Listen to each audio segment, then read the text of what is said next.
Hello, guys. It's good to be back with another episode, with episode 9 for the book we've been reading for that reading challenge, Multipliers by Liz Wiseman.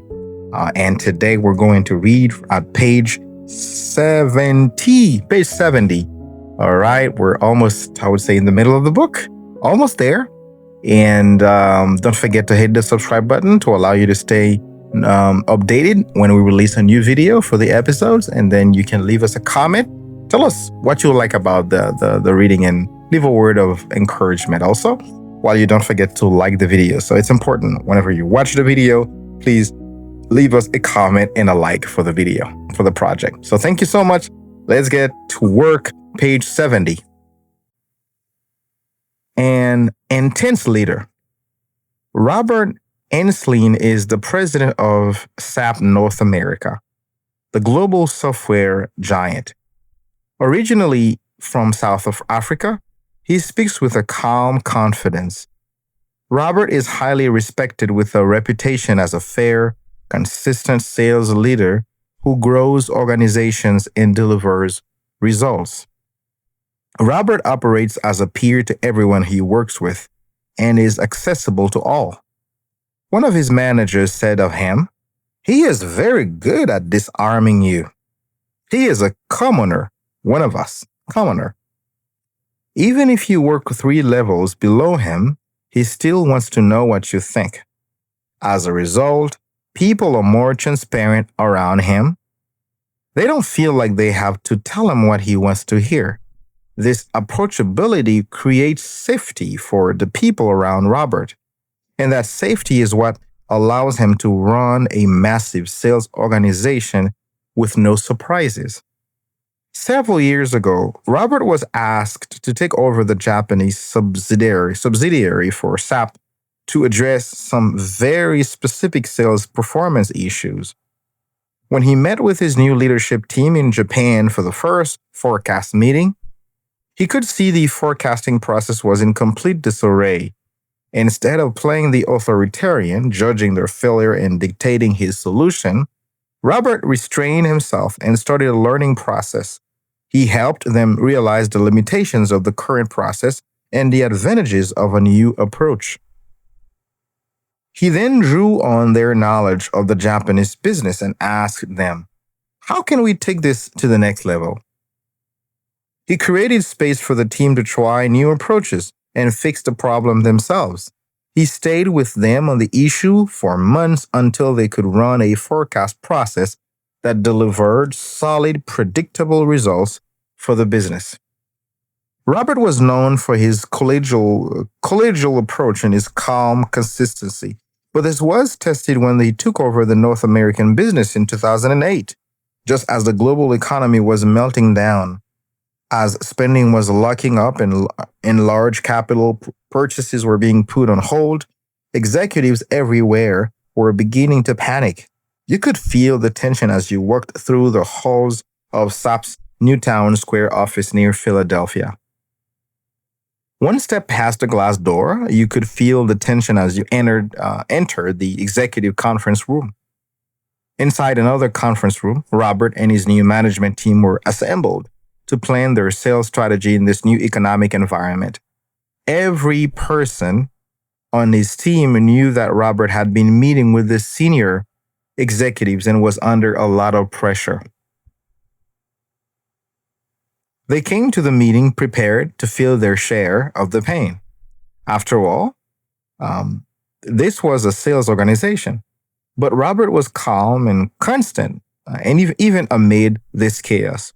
His team began to wonder if he hadn't been reading the news or had skipped the executive meetings.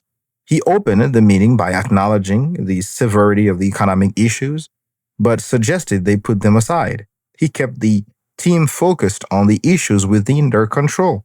He then asked, "What can we do to differentiate ourselves right now?" Safe within their sphere of experience and control, the group worked to identify the value proposition that would help them position their solutions in the turbulent climate. After the discussion, he then asked, "How can we help people consume our products so they can get the most economic value?" Again, the group could wrestle this question down and put together a plan. His team said, "We know he must have been getting pressure from up higher, but he didn't create anxiety for us. He remained calm and just never wigged out. He doesn't create whiplash for his people. Robert's whiplash for his people. Robert's calmness is not synonymous with softness. He is intense and focused. He is as intense and focused as any other successful sales executive. The difference is where his focus lies." A member of his leadership team said, "With Robert, it isn't about him. He makes it about you and about getting the best work from you." Robert's steady hand and open environment provide sanity and stability to an organization that could have easily spun into crisis. Tense versus intense. Tyrants create a tense environment, one that is full of stress and anxiety. Liberators like Robert create an intense environment that creates concentration, diligence, and energy. It is an environment where people are encouraged to think for themselves, but also where people experience a deep obligation to do their best work. Diminishers create a stress-filled environment because they don't give people control over their own performance. They operate as tyrants, overexerting their will on the organization.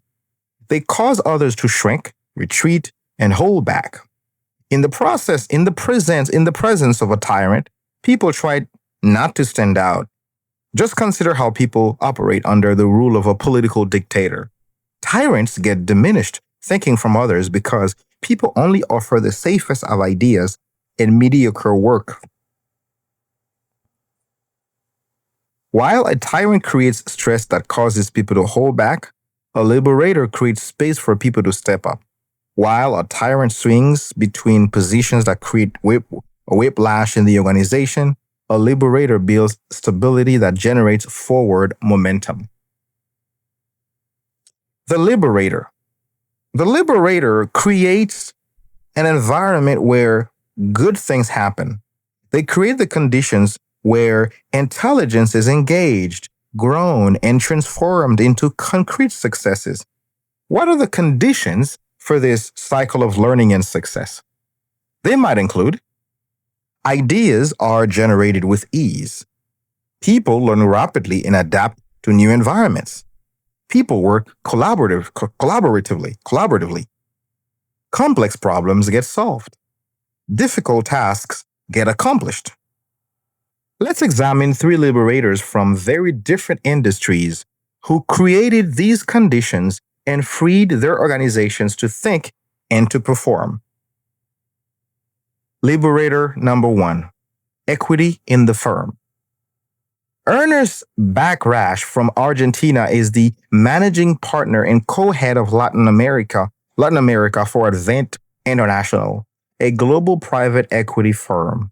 With 27 years of experience in international private equity and an MBA from Harvard University, Ernest is clearly an expert, but the source of his genius is the environment he creates to unleash the genius of his organization. One of these analysts described his approach. Ernest makes a conscious effort to create an environment. He creates forums for people to avoid their ideas, but he holds a very high bar for what you must do before you voice an opinion. You need to have the data. He has problem with opinions without data. Ernest builds a learning machine in his organization. When he discovers performance problems, he is quick to give feedback. The feedback is direct and sometimes harsh, but he dispenses the feedback in small enough doses that someone can absorb it, learn from it, and adjust. He teaches his organization that mistakes are a way of life in the investment business. And how does he respond to mistakes? First, he doesn't panic or assign arbitrary blame. One team member once said, he lets us know that when decisions are collective, the mistakes are collective too. No one person takes the blame. The team then does a postmortem and learns how to avoid the error a second time. It appears that Ernest understands how to create an environment that best leverages the investments he has made in his people. This might be one factor in his recent promotion to chief executive of Advent in Latin America. Liberator number 2. Close encounters. Everyone knows Steven Spielberg as an award-winning film director. It is likely that your top 10 movie list includes one of his films. But why are his movies so successful, grossing an average of $156 million per film? Some would posit that it is his creative genius and his ability to tell a story. Others would point to his work ethic. But the active agent may be his ability to elicit more from his crew than other directors do. People who have worked on Spielberg films say, you do your best work around him. One way he elicits the best thinking from people is that he knows what people are actually capable of producing. He knows everyone's job intimately, but he doesn't do it for them. He tells them that he has hired them because he admires their works. He uses his knowledge of the job and of their personal capabilities to set a standard for demanding their best work. He comes with strong ideas of his own, but he makes it clear that bad ideas are on an okay starting point. He says, all good ideas start as bad ideas. That's why it takes so long. He establishes an open, creative environment, but it still demands extraordinary work from his team. One of his crew members said, he expects people to be doing their best, and you know it when you aren't giving your best. And why does Spielberg produce so many successful movies? Because his crew is twice as productive as those of the Tyrant directors we studied. Because Spielberg creates an environment where, with him again and again, where people can do their best work, these artists are staff sign-up, and staff sign up to work with them again and again. In fact, Spielberg typically manages 2 projects simultaneously, each in different production stages, because his crew stays with him and rolls directly into the next project. He gets their best work and 2x the productivity. And they get to create award-winning films along with him. Liberator number 3. A master teacher. Stop and think about the best teachers you've had. Pause for a moment and identify 1 or 2 in your mind. What type of learning environment did they create? How much space and freedom of thought did you have? What were the expectations of your performance? In what ways were you stretched and utilized? And how did you actually perform? I asked these questions of a dozen 8th grade students in Mr. Kelly's class. Patrick Kelly is an 8th grade U.S. History and Social Studies teacher at a distinguished California public school. He caught my attention when I learned that every year at middle school graduation ceremony, he not only gets more shout-outs and thank yous from the graduating students than any other teacher, he gets more than all the other teachers combined. He is more talked about, more loved, more beloved, and than any other teacher at the school. Why?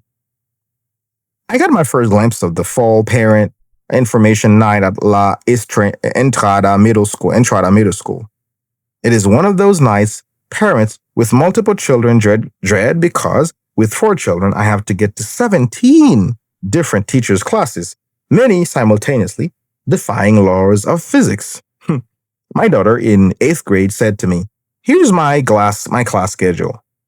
Go to as many classes as you can, but be sure to make it to Mr. Kelly's social studies class. And do not be late. And do not talk during the presentation. And do not answer your cell phone. And do not be late. Mom, did you hear me about that not being late?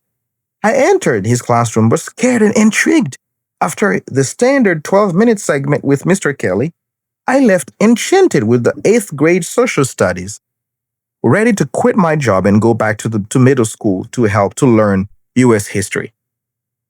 Why does he affect students and parents alike in such powerful ways? It begins with his classroom environment. He makes it clear that you are there to work hard, to think, and to learn. One student said, in his class, he doesn't tolerate laziness. You're always working, thinking things over, and seeing your mistakes so you can learn from them. It's a professional and serious environment, which gets lighter and more fun as the students work harder. In this environment, students are encouraged to speak up and voice their opinions. Equal weight is given to asking a good question as answering one of his. Mr. Kelly's expectations for the students' learning are both clear and extremely high. One student said, he believes that with 8 expectations come high results. He demands our best. He makes it clear that if we put in our hardest effort, we will succeed. Another said, he doesn't hide anything from us and let us know what to improve on. He demands that we work to the best of our ability. No more, no less, just to the best of their ability. There is no homework in his class, nothing assigned, nothing arbitrary. Instead, students are encouraged to do independent study to help them understand the ideas and perform well on tests. The students, having made the choice themselves, do the independent study with zeal. Not all students like Mr. Kelly. Some find him too tough, too demanding, and his expectations unfair compared to other teachers. For students wanting the easy path, his class can be an uncomfortable environment, but most students are engaged by his intelligence and his dedication and thrive under his leadership. They experience his contagious passion and themselves become passionate about civil rights, the U.S. Constitution, and their role in the political process. Patrick Kelly is a multiplier who liberates his students to think and learn. He creates an environment where students can speak out, but where they are required to think and perform at their finest. It won't surprise you that 98% of students in his class score at the proficient or advanced levels on standardized state tests, up from 82% just 3 years ago. A hybrid climate. The secret behind the environment is Mr. Kelly's classroom and Ernest Bachrach's firms and Steven Spielberg's movie sets is in a duality we consistently found with Liberators. They appear to hold two ostensibly opposing positions with equal fervor. They create both comfort and pressure in the environment. In the eyes of the Liberator, it is just an exchange. I give you space, you give me back your best work. Liberators also give people space to make mistakes. They create an environment of learning, but they expect people to learn from their mistakes. It is another fair trade. I give you permission to make mistakes. You have an obligation to learn from the mistakes and not repeat them. The power of Liberators emanates from this duality. It isn't enough to just free people's thinking. They create an intense environment that requires people's best thinking and their best work. They generate pressure, but they don't generate stress. Liberators operate with a duality much like that of a hybrid car that switches over seamlessly between the electric and the gasoline engine. At low speeds, a hybrid operates in electric mode. At high speeds, it draws on the gasoline to fuel the extra demands on the engine. Such leaders create an open, comfortable environment where people can freely think and contribute. But when more power is needed, they invoke their demanding side that commands only the best performance from others. How do Liberators create a safe, open environment, but also relentlessly demand the best thinking and work of those around them? How do they get the full brain power of the organization? Let's turn to the practices of the Liberator for answers. All right, we will stop here at page 77.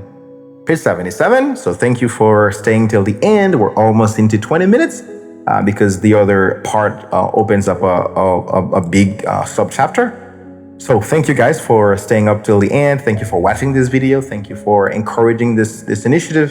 And if you haven't subscribed yet, please subscribe and share that video to a friend. Talk about the project with a friend, like reading 20 minutes every day and posting it on YouTube or other social media channels. Please invite a friend to watch us, and then share the video with them. And please leave us a comment, okay? Tell us what you like about this and maybe what you would like us to change. All right. Thank you so much, guys. Love you. Bye-bye. God bless. Bye-bye.